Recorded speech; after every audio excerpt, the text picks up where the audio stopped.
తెలుసుకొని యెహోవా నేను నా దేశమంతట్లో 4:2 జరుగునని నేను అనుకుంటుని కదా, అందువలననే నేను కటాక్షమును జాలి బహు శాంతమును అత్యంత కృపగల దేవుడివై ఉండి పశ్చాత్తాపడి కీడు చేయక వాడుతుందని నేను తెలుసుకుని దాని నీ దేవుడు పెట్టిన నాకు దేవుడు ఏం చేయడు. ఇక్కడ నువ్వు అత్యంత కృపగల దేవుడు అని నాకు తెలుసు, నువ్వు కనికరవంతుడు అని తెలుసు, అందుకే తప్పించుకెళ్ళిపోయినట్టు.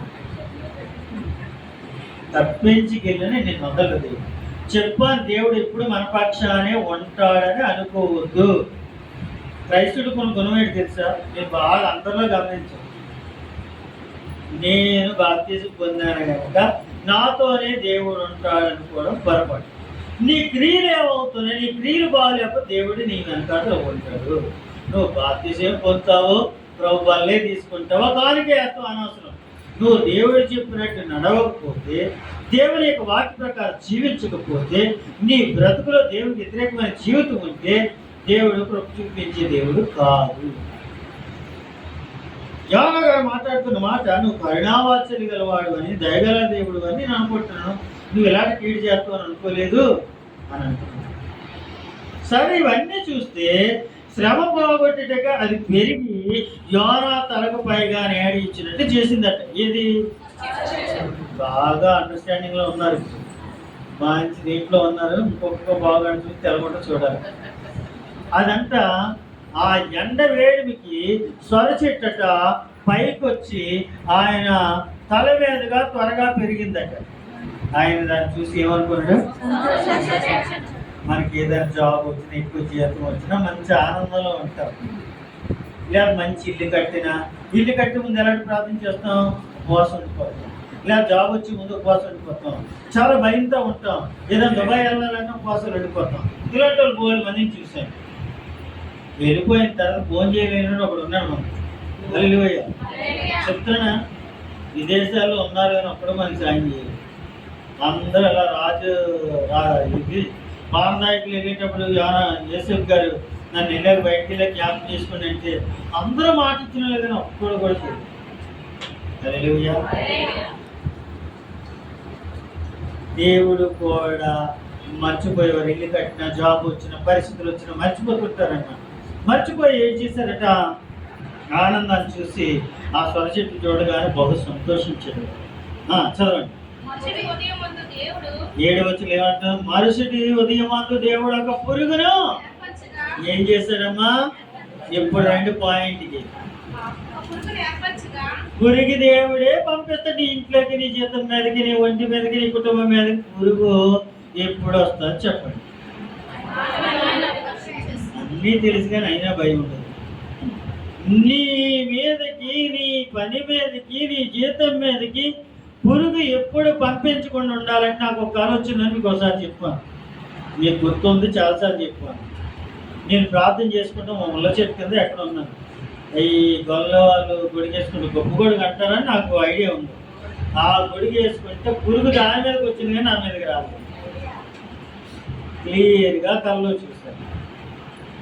ఎంతవరకు నా డబ్బులైతే పురుగు పట్టలేదు. హల్లెలూయా. ఎక్కడెక్కడ ఎవరు పడుతుందో మీరే చూసుకోండి. దేవుడు పురుగు పంపిస్తాడట. నువ్వు దేని చూసి ఆనందం అయిపోతున్నావు? నీ పచ్చదనం చూసి నాకు దేవుడు అవసరం లేదు, నా జీతం నాకు వచ్చేస్తుంది, దేవుడితో నాకు పని లేదు. ఏం పంపిస్తాడట? పచ్చగా ఉన్న జీవితాన్ని ఎండగట్టగలడు, ఎండగట్టిన జీవితాన్ని పచ్చగా చేయగలిగే దేవుడా కాదా అనేది మీకు నిరూపిస్తాను. మరలా ఎందుకు నేను మాట చెప్తున్నానంటే అవసరానికి కాదు. నేను అవసరానికి దేవుడు కాదు. ఇదిగో ఇతను అవసరానికి ఏం చేశాడు అంటే సొర చెట్టు రాగానే ఆనందించాడు. హల్లెలూయా. ఆ చెట్టును చూసి బహు ఆనందం అన్నాడు. మనకు 24 వచ్చింది.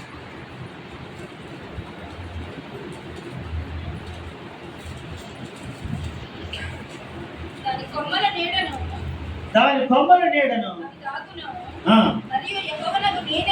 మరి యెహోవాకు నేనే ఘనమైన చెట్టును, నీచమైనది గాను, నీచమైన చెట్టును ఘనమైనది గాను చెయ్యవాడని, పచ్చని చెట్టు ఎండిపోనట్లును ఎండిన చెట్లు వికసించినట్లు చెయ్యవాడని సకల చెట్లకు తెలియబడును. హల్లెలూయా. ఎవరు చేస్తారటమ్మా? కొంతమంది చాలా మంది ఆలోచించాను. ఆవిడ చేతితో చెట్టు వేస్తాట, చాలా పువ్వులు వస్తాయి. ఆవిడ చెట్టు వేస్తాట, మామిడికాయలు వస్తాయంట. ఆవిడ చేతితో డబ్బులు ఇస్తాట, నా చేతి నిండా డబ్బులు ఉంటాయి. పచ్చని చెట్టుని ఎండజేయవాడు, ఎండిన చెట్టు చిగురెప్పువాడు. ఘనమైన చెట్టు నీచమైనది గాను. మనకు ఒక గుండెలో ఒక ధైర్యం ఉంది. నేను నీతి యథార్థంగా ఉన్నావు అని అంటే, మోసంతో మాయతో నువ్వు ఎన్ని పచ్చగా ఉన్నా ఏదో ఒక రోజు ఎండిపోవడం. హల్లెలూయా, హల్లెలూయా. దేవుడు అంటాడు, ఘనమైనది గాను నీచమైనదిగా చేసేవాడు నేనే. నీకేదైనా ఘనత వచ్చినా, నీకేదైనా తెలివి వచ్చినా అది ఆయన వల్లే కలిగిందని దేవుని కనపరచు. అంతేగాని నీకు భుజాలు నీ కాళ్ళు ఎగరేస్తావా, కాళ్ళు కట్ అయిపోయి. హల్లెలూయా. ఎవరండి ఇస్తున్నారు డబ్బులు? దేవుడు. నీ పని నీ కష్టమైనా నువ్వు దేవుడి గారి పక్కన కానీ తప్పించవా, దేవుడు నీ పక్కన తోసేస్తాడు. ఎంత అయ్యా నా పిల్లలు నేను బాగుపడి తింటానయ్యా, వందనాలే చెప్తే నువ్వు ఎంత బ్రతుకుతా. సంఖ్యాకాండం 17:5 వచ్చి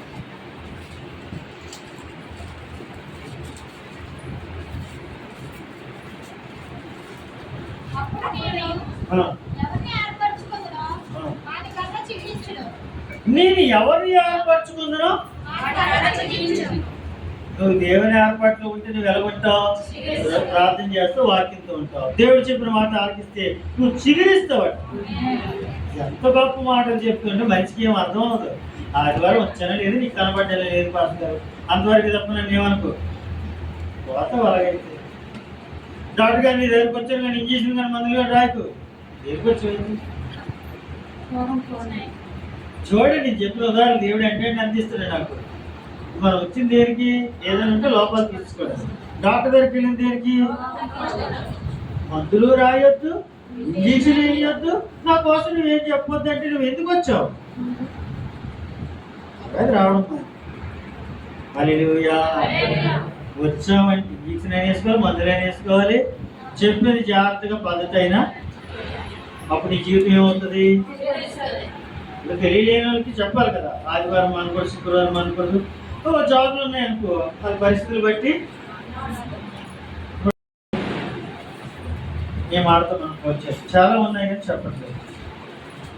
యోహాను సువార్త 15:5 ద్రాక్ష వల్ల నేను తీగలు మీరు మర్యాద అన్నాడు. తీగల మీరు వల్ల అనుకోకండి, తీగలు లారి వారిగా. ఎవడు నా యందు నిలిచి ఉండను, నేను ఎవరి యందు నిలిచి ఉంటాను వాడు బాగా ఫలిస్తాడు. ఎవరేది నేను తెగవు. మనం తీగలు చచ్చిపోతాం, తెగిపోదలాగా ఏడ్చింది అయిపోయింది. ఎవరు ఏడ్చినా చదవండి. ఎవడు నా యందు నిలిచి ఉండను, నేను ఎవరి యందు నిలిచి ఉండను. నాకు వేరుగా ఉంటే మీరు చేయలేరు. ఒకవేళ పచ్చకున్నాను అనుకుని తెగిపోతారు. చేత ఎవడైనా నా యందు నిలిచి ఉండని ఎడల నేను ఎవరి చాటునేమనుకున్నా దేవుడు ఊరుకోడు. అంత ధైర్యం ఇచ్చాడు. నువ్వు పచ్చగా అవుతున్న కొద్ది ఇంకా పచ్చగా ఉండాలంటే ఏం చేయాలా? నీ ప్రార్థన, నీ వాక్యం ఉండాలి. అయ్యా నా భర్త అన్ని ఇచ్చాడు, నా భార్య అన్ని కొంటుంది, లేకపోతే రకరకాల మర్యాదగా నూరెత్తకుండా ఉండాలి. అన్నీ నీకు చాలాసార్లు చెప్పాను. మర్యాద తిని మర్యాద గుర్తు పర్వాలేదు. మనం ఉన్నదానికి కూడా మాట్లాడే పరిస్థితులు ఎలా మారిపోతుంది. కాబట్టి పచ్చని జీవితం కోసం కానీ, పచ్చని ఇల్లు కోసం కానీ దేవుని పనులు చెప్పాలా? ఎప్పుడు ఏ పరిస్థితి ఎదురైపోతుందో మనకి ఆమె అలా చేద్దాం. దేవుడి మాటలు దీవించింది కాదు.